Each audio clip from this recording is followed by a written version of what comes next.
আসসালামু আলাইকুম ওয়া রাহমাতুল্লাহি ওয়া বারাকাতুহু। আশা করি আল্লাহ তাআলার অশেষ দয়ায় সবাই ভালো এবং সুস্থ আছেন। আমাদের নতুন আরও একটি এপিসোডে আপনাকে স্বাগতম। আজকে আমরা জানব ইসলামে জন্মদিন বা বিভিন্ন দিবস পালন সম্পর্কে। জন্মদিন পালন বর্তমানে আমাদের মধ্যে একটি ফ্যাশনে পরিণত হয়েছে। এটি এখন শুধু একটি ব্যক্তিগত উদযাপনই নয়, বরং সামাজিক একটি অনুষ্ঠানে পরিণত হয়েছে। দিনটিকে বিশেষভাবে পালন করার জন্য বিশেষ ধরনের আয়োজন করা হয়ে থাকে। থিম পার্টি, ডেকোরেশন, বিশেষ খাবার, ফটোগ্রাফি সেশন কিংবা নাচের গানের আসর। বাসাবাড়ি থেকে শুরু করে স্কুল, কলেজ, অফিস, আদালত, এমনকি ৫ তারকা হোটেলেও আয়োজন করা হয় এই দিনটির। সামাজিক যোগাযোগ মাধ্যমে জন্মদিনের ছবি, স্ট্যাটাস এবং বিশেষ মুহূর্তগুলো শেয়ার করে জানান দেওয়া হয়, আমি বিশেষ কিছু। এই সব আয়োজনের মাধ্যমে ব্যক্তিবিশেষ তার সামাজিক অবস্থান এবং স্টাইল প্রকাশ করতে চায়, যা জন্মদিনকে শুধুমাত্র একটি ব্যক্তিগত দিন থেকে একটি সামাজিক উৎসবে পরিণত করেছে। এই যে একটা কালচার তৈরি হয়েছে, তাকে ইসলাম অনুমোদিত? ইসলামকে জন্মদিন পালনের অনুমতি দেয় নাকি বিরোধিতা করে? কোরআন বা হাদিসে জন্মদিন পালন নিয়ে কি কোনো কিছু বলা আছে? ইসলামিক শরীয়তের মধ্যে জন্মদিন পালন করার সঠিক উপায় হতে পারে কি? আজকে আমরা এই প্রশ্নগুলোর উত্তর খুঁজে বের করব। তো চলুন শুরু করা যাক। ইসলাম একটি পূর্ণাঙ্গ জীবন বিধান, যা মানব জীবনের সব সমস্যার সমাধান দেয়। ইসলামের রয়েছে নিজস্ব ঐতিহ্য, ইতিহাস, সভ্যতা, সংস্কৃতি ও আইনকানুন। তাই ইসলাম স্বীয় অনুসারীদের জীবনাচারে আন্তঃধর্মীয় সভ্যতা সংস্কৃতির প্রবেশাধিকার সম্পূর্ণ নিশ্চিত করেছে। ব্যক্তিগত, পারিবারিক, সামাজিক কিংবা রাষ্ট্রীয় কোনো ক্ষেত্রেই অন্য ধর্মাবলম্বীদের জীবনাচার গ্রহণ করার অনুমতি ইসলাম দেয় না। ইসলামের জন্মদিন পালন করা একটি বিতর্কিত বিষয়। ইসলামের মূল উৎস তথা আল কুরআন এবং হাদিসে জন্মদিন পালনের উপর স্পষ্ট কোনো নির্দেশনা নেই। ইসলাম ধর্মে মূলত কোনো নির্দিষ্ট দিনের উপর গুরুত্ব বেশি দেওয়া হয়নি।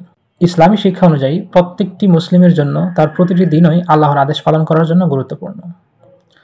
ইসলাম ধর্মের কোনো নিয়ম বা বিধান অনুযায়ী ব্যক্তিগত জীবনের বিশেষ দিনগুলোর কোনো গুরুত্ব নেই। অর্থাৎ জন্মদিন, বিবাহ বার্ষিকী কিংবা অন্যান্য ব্যক্তিগত অনুষ্ঠানের কোনো বিশেষ গুরুত্ব নেই।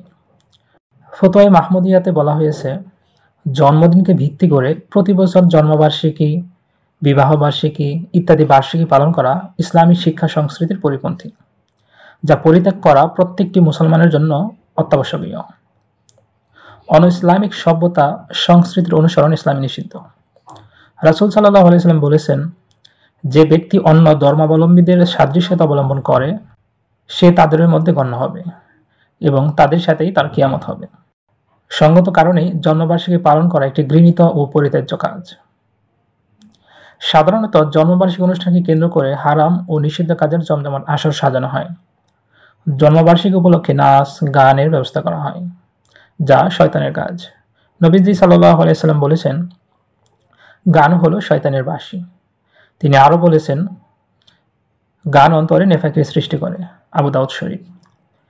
এছাড়াও জন্মদিনের অনুষ্ঠানে নারী পুরুষ অবাধ মেলামেশা, পর্দার বিধান লঙ্ঘন সহ শরীয়ত বহির্ভূত অনেক কাজ হয়ে থাকে। অতএব জন্মদিন পালন করা যে সঠিক নয়, তা সঠিকভাবে প্রমাণিত হওয়ার জন্য এটির উদযাপন রীতি যথেষ্ট। ইদানিং কিছু মুসলমান রাসূল সাল্লাল্লাহু আলাইহি ওয়াসাল্লামের জন্মদিন পালন করে থাকেন, অথচ নবীজি সাল্লাল্লাহু আলাইহি ওয়াসাল্লামের জীবদ্দশায় কখনো এভাবে জন্মদিন পালন করেননি। সাহাবায়ে কেরামও এভাবে নবীজির জন্মদিন পালন করেননি।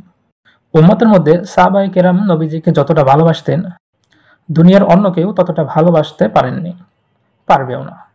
যদি এভাবে নবীজি সাল্লাল্লাহু আলাইহি ওয়াসাল্লামের জন্মদিন পালন করা বৈধ ও সিদ্ধ হতো এবং এটি ভালোবাসার দাবি হতো, তাহলে সাহাবায়ে কেরাম অবশ্যই নবীজির জন্মদিন পালন করতেন। যেহেতু এটি নবীজি সাল্লাল্লাহু আলাইহি ওয়াসাল্লাম নিজে কিংবা সাহাবায়ে কেরাম, তাবি কিংবা তাবে তাবেই কেউ করেনি এবং কারো থেকে প্রমাণিত নয়, তাই এটি একটি বিদআত। আর বিদআত হলো পরিত্যাজ্য। নবীজি সাল্লাল্লাহু আলাইহি ওয়াসাল্লাম বলেছেন, বিদআত মাত্রই পথভ্রষ্ট, আর প্রত্যেক পথভ্রষ্টতাই জাহান্নামে যাবে। সহিহ মুসলিম। নবীজি সাল্লাল্লাহু আলাইহি ওয়াসাল্লাম সপ্তাহের প্রতি সোমবার রোজা রাখতেন। সাহাবী আবু কাতাদা রাদিয়াল্লাহু তাআলা আনহু বলেন, একদিন নবীজি সাল্লাল্লাহু আলাইহি ওয়াসাল্লামকে এই দিনের রোজা সম্পর্কে জিজ্ঞাসা করা হলো। উত্তরে তিনি বললেন, এ দিনে আমার জন্ম হয়েছে এবং এ দিনেই আমার প্রতি কোরআন নাযিল করা হয়েছে। সহিহ মুসলিম। আর তাই তার শুকরিয়া স্বরূপ তিনি এই রোজা রাখতেন। ইসলামে জন্মদিন পালনের বিপরীতে আল্লাহর কৃতজ্ঞতা প্রকাশের উপর গুরুত্ব দেওয়া হয়েছে। মুসলিমরা তাদের জীবনকে আল্লাহর আদেশ ও অনুসরণে কাটানোর জন্য নিবেদিত। একজন মুসলিম তার প্রতিদিনের জীবনকে আল্লাহর কাছে নতজানু এবং সঠিকভাবে ব্যয় করার চেষ্টা করতে পারেন, কিন্তু এটি কোনো নির্দিষ্ট দিনে সীমাবদ্ধ নয়। জন্মদিনের মতো কোনো বিশেষ দিনে কৃতজ্ঞতা বা দোয়া করার মাধ্যমে আল্লাহর কাছে আরও নৈকট্য লাভ করা যেতে পারে, তবে এটি কোনো নির্দিষ্ট রীতি হিসেবে পালন করা উচিত নয়। ইসলামে যে দুইটি উৎসব বিশেষভাবে পালন করা হয় তা হলো ঈদ উল ফিতর এবং ঈদ উল আজহা। এই দুটি উৎসব মুসলমানদের জন্য আল্লাহর প্রতি কৃতজ্ঞতা ও আনন্দ প্রকাশের একটি মাধ্যম। এছাড়া রাসূল সাল্লাল্লাহু আলাইহি ওয়াসাল্লামের জন্মদিন বা মিলাদুন্নবী পালন নিয়েও মুসলিম সমাজে বিতর্ক রয়েছে। কিছু মুসলিম এই দিনটিকে উৎসব হিসেবে পালন করে থাকেন, কিন্তু বেশিরভাগ ইসলামী স্কলার মনে করেন এটি ইসলামের মূল বিধান নয় এবং এটি নতুন উদ্ভাবিত একটি রীতি। যদি কেউ জন্মদিন পালন করতে চান তবে তাদের উচিত হবে আল্লাহর আদেশ ও নির্দেশনা অনুসরণ করা। তেমনই জন্মদিন পালনে ভুল কোনো শিরক, অপব্যবহার বা অন্যান্য ইসলামী বিধান বিরোধী কার্যক্রমের মধ্যে পড়ে না তা নিশ্চিত করা উচিত। ইসলামী দর্শন অনুযায়ী সমস্ত কাজের উদ্দেশ্য হওয়া উচিত আল্লাহ তাআলার সন্তুষ্টি অর্জন করা, এবং এটি কোনো নির্দিষ্ট দিনে সীমাবদ্ধ থাকা উচিত নয়। আল্লাহ তাআলা আমাদেরকে যাবতীয় ফিতনা থেকে রক্ষা করুন, আমিন। আসসালামু আলাইকুম ওয়া রাহমাতুল্লাহি ওয়া বারাকাতুহু।